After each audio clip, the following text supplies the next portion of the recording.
नमस्कार, आप देख रहे हैं न्यूज बाय स्कोप और मैं हूं आपके साथ अनुराधा। मुख्यमंत्री हेमंत सोरेन और विधायक कल्पना सोरेन से मुख्यमंत्री आवासीय कार्यालय में Jharkhand IAS officers vice association के प्रतिनिधि मंडल के शिष्टाचार मुलाकात की। उन्होंने जेसोबा की ओर से राजधानी रांची के मोरहाबादी मैदान में 9 अक्टूबर से 13 अक्टूबर 2025 तक आयोजित होने वाली दिवाली मेला में सम्मिलित होने के लिए मुख्यमंत्री को सपरिवार आमंत्रित किया। उन्होंने 5 दिनों तक चलने वाले इस दिवाली मेले के दौरान आयोजित होने वाले विभिन्न कार्यक्रमों से मुख्यमंत्री को भी अवगत कराया। प्रतिनिधि मंडल ने जेसोबा के द्वारा किए जा रहे सामाजिक कल्याण से जुड़े कार्यक्रमों और गतिविधियों की भी जानकारी मुख्यमंत्री को दी।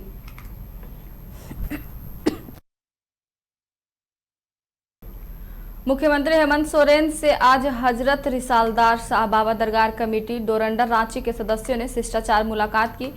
कमेटी ने 11 सितंबर से चल रहे रिसालदार शाह बाबा के 5 दिवसीय 218वां सालाना उर्स मुबारक के तहत 14 सितंबर को चादरपोशी और कव्वाली मंच के उद्घाटन समारोह में मुख्य संरक्षक के तौर पर शामिल होने के लिए आमंत्रित भी किया। उन्होंने बताया कि इस दौरान दिवंगत दिशोम गुरु शिबू सोरेन जी के लिए विशेष शोक सभा का भी आयोजन किया जाएगा।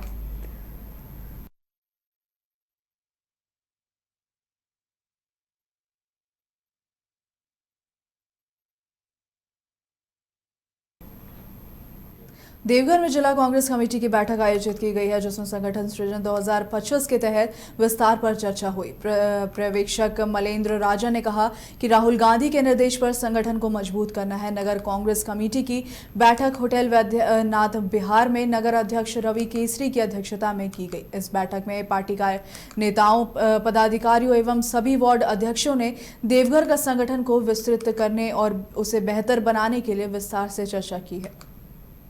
धनबाद में आज शाम एक बार फिर अपराधियों ने पुलिस को चुनौती दी है। धैया स्कूल के पास बाइक सवार बदमाशों ने एक महिला के गले से सोने की चेन छीन ली और फरार हो गए हैं। घटना शाम करीब 5 बजे की है। जानकारी के अनुसार धैया लहबनी की रहने वाली लीला देवी भदानी अस्पताल में काम कर घर लौट रही थी। जैसे ही वह धैया स्कूल के पास पहुंची, बाइक सवार 2 युवकों ने उनके गले से सोने का चेन झपट लिया। दोनों अपराधी हेलमेट पहने हुए थे और घटना को अंजाम देकर तेजी से फरार हो गए। पीड़िता लीला देवी ने तुरंत अपने बेटे विकी पासवान को फोन कर घटना की जानकारी दी। इसके बाद विकी पासवान ने पुलिस को सूचना दी और धनबाद थाना क्षेत्र पहुंचकर लिखित शिकायत दर्ज कराई गई। पुलिस ने मामले में प्राथमिकी दर्ज कर ली है और अपराधियों की तलाश शुरू कर दी गई है। थाना प्रभारी ने बताया है कि आसपास लगे सीसीटीवी कैमरों की फुटेज खंगाली जा रही है ताकि आरोपियों की पहचान की जा सके। देखिए, एक्चुअली अभी हम तो ड्यूटी कर रहे थे, तो मम्मी अचानक फोन की कि बेटा मेरा गला का चैन छीन लिया है, सो जल्दी आओ। रोने लगी तो हम लोग क्या हुआ, तो देखे फिर फोन किया। हम अचानक ड्यूटी से दौड़ते हुए आए, तो जैसे ही गए वहां पे तो पता चला कि मम्मी का गला का चैन हाई स्कूल के पास छीन लिया। हम तुरंत 100 डायल पे फोन कर सूचना के दिए कि सर ऐसा ऐसा घटना मेरी मम्मी के साथ हुआ है। उसके बाद फिर हम धनबाद थाना आए हैं। धनबाद थाना में भी लिखित शिकायत दिए हैं और मम्मी जैसे बताई उस समय है कि 2 लड़का आया है और उसके बाद वो पहले से बाइक से पीछे से आया, वो आगे की तरफ गया, वापस वो फिर दोबारा घूम के आया। देखा वो खाली खाली जगह है, सुनसान एरिया देखते हुए, और मम्मी का गला छीनते हुए निकल गया और भाग गया, और भागते हुए सीधा भाग गया।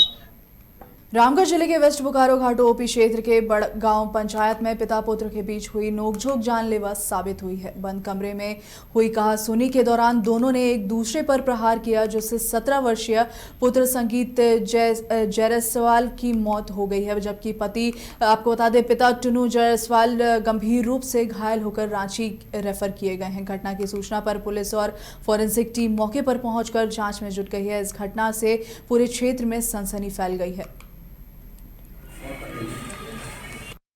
देखिए, ये बड़ी घटना है। इसका दुखद घटना किसी परिवार में ना हो, ये सही नहीं था। इसकी जानकारी सुबह 6 बजे हमको मिली। धरातल पर गए, देखे बहुत गंभीर स्थिति में थे दोनों बाप बेटे। हॉस्पिटल तुरंत उनका आनन फानन में उनके परिवार वाले उनको ले गए। जो मृतक है बच्चा, वो दम तोड़ दिया। हॉस्पिटल सर्टिफाई कर दिया कि वो डेथ कर चुके हैं। और मृतक के पिता जो भी गंभीर रूप से घायल है, वो अभी रांची में। बरकट्टा थाना पुलिस ने गुरुवार की रात को एक बड़ी सफलता हासिल की है। पुलिस ने गुप्त सूचना के आधार पर छापेमारी कर 39 किलो गांजा बरामद किया और 2 तस्करों को भी गिरफ्तार किया गया है। वहीं इस संबंध में अनुमंडल पुलिस पदाधिकारी अजीत कुमार विमल ने बरकट्टा थाना में प्रेस कॉन्फ्रेंस कर बताया कि पुलिस अधीक्षक को सूचना मिली थी कि एक सिल्वर रंग की मारुति सुजुकी आर्टिगा कार से भारी मात्रा में अवैध गांजा बरकट्टा की ओर लाया जा रहा है। सूचना पर कार्रवाई करते हुए पुलिस ने एक टीम का गठन किया। टीम ने देर रात थाना गेट के सामने संदिग्ध आर्टिगा को रोककर तलाशी ली गई। तलाशी में 500 ग्राम और 1 किलोग्राम मिलाकर 65 पैकेट से कुल 39 किलो गांजा बरामद हुआ है। झरिया के बीसीसीएल एरिया 10 के लोधना कार्यालय के समक्ष परिजन और ग्रामीण मृतकों के 3 शवों के साथ करीब 24 घंटे तक धरने पर बैठे रहे। धरने पर बैठे लोग मृतकों के आश्रितों को स्थायी नियोजन और उचित मुआवजे की मांग पर अड़े थे। स्थिति को संभालने के लिए प्रशासन और बीसीसीएल प्रबंधन की ओर से अधिकारियों ने हस्तक्षेप किया। जोरापोखर सर्किल इंस्पेक्टर ने बताया कि घटना अत्यंत दुखद है। सभी लोगों ने संवेदना प्रकट की और शांतिपूर्ण माहौल में समझौता कराया गया है। बीसीसीएल की ओर से मृतक परिवार को मुआवजा और सरकारी प्रावधान के तहत नियोजन देने की लिखित सहमति दी गई है। बोकारो के बाली डिबियाड़ा स्थित हिंदुस्तान पेट्रोलियम कॉरपोरेशन लिमिटेड के ठेका मजदूरों ने कार्य का बहिष्कार कर दिया है। बहिष्कार के बाद मजदूरों ने मुख्य गेट पर प्रदर्शन भी किया। वहीं मजदूरों का कहना है कि इस कंपनी में 1 दशक से हम मजदूर कार्यरत हैं, लेकिन प्रबंधन अब हटा रहा है, जिससे हम लोगों के सामने 2 जून के रोटी का संकट उत्पन्न हो गया है। वहीं मजदूर नेताओं ने कहा कि प्रबंधन के नीतियों का हम विरोध कर रहे हैं। मजदूरों के साथ हो रहे इस अन्याय के खिलाफ कार्य बहिष्कार किया गया है, लेकिन कोई भी अधिकारी मामले में बोलने को तैयार नहीं है। क्या नाम हुआ आपका? सावित्री देवी। क्या यहाँ जाम किया क्यों? हम लोग किया है 26 का डिप्टी चाहिए, तो बोलता है कि 15-16 का डिप्टी देगी, इसलिए हम लोग यहाँ पर खड़ा है। आप क्या चाहते हैं? हम लोग पिछला 10-15 वर्ष से यहाँ पर काम कर रहे हैं। इससे पहले जितने भी मैनेजमेंट आए हैं उन लोग के साथ आपसी प्रेम भाव, मतलब दोस्ती यारी के तरह हम लोग काम किए हैं। आज ये नया प्रबंधन जो आए हैं अप्रैल महीना के बाद, इन्होंने आते ही एक फरमान जारी किया कि हमारा यहाँ मजदूर बहुत ज्यादा है, जबकि हम लोग आज 15 साल से कर रहे हैं, यहाँ मजदूर ज्यादा है नहीं। ठीक है, 73 एकड़ का ये प्लांट है।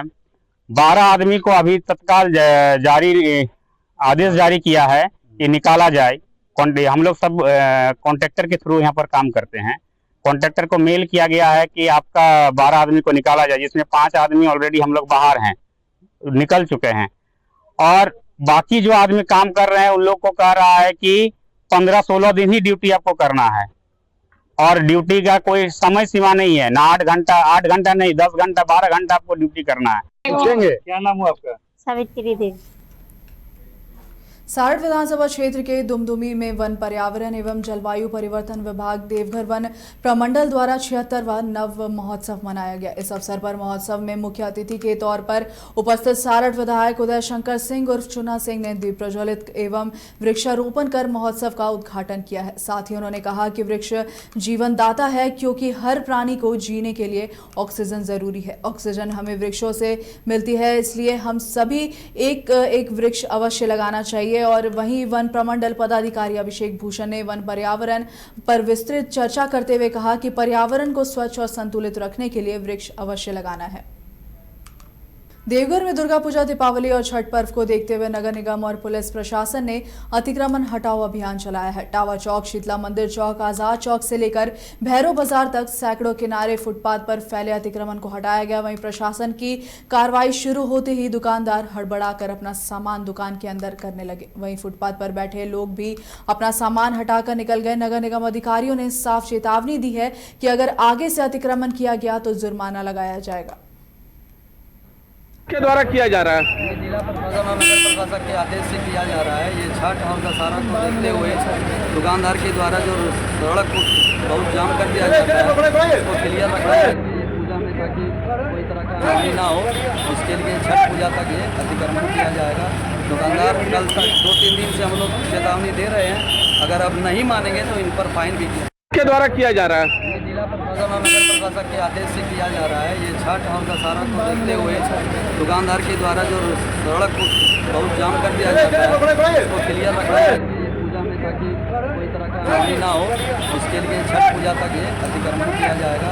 दुकानदार कल तक 2-3 दिन से हम लोग चेतावनी दे रहे हैं, अगर अब नहीं मानेंगे तो इन पर फाइन भी किया के द्वारा किया जा रहा है? ये जिला प्रशासन और नगर प्रशासन के आदेश से किया जा रहा है। ये छठ और दशहरा को देखते हुए दुकानदार के द्वारा जो सड़क को बहुत जाम कर दिया जाता है, उसको क्लियर रखा है ये पूजा में, ताकि कोई तरह का हानि ना हो। इसके लिए छठ पूजा तक ये अतिक्रमण किया जाएगा। दुकानदार कल तक 2-3 दिन से हम लोग चेतावनी दे रहे हैं, अगर अब नहीं मानेंगे तो इन पर फाइन भी के द्वारा किया जा रहा है? ये जिला प्रशासन और नगर प्रशासन के आदेश से किया जा रहा है। ये छठ और दशहरा को देखते हुए दुकानदार के द्वारा जो सड़क को बहुत जाम कर दिया जाता है, उसको क्लियर रखा है ये पूजा में।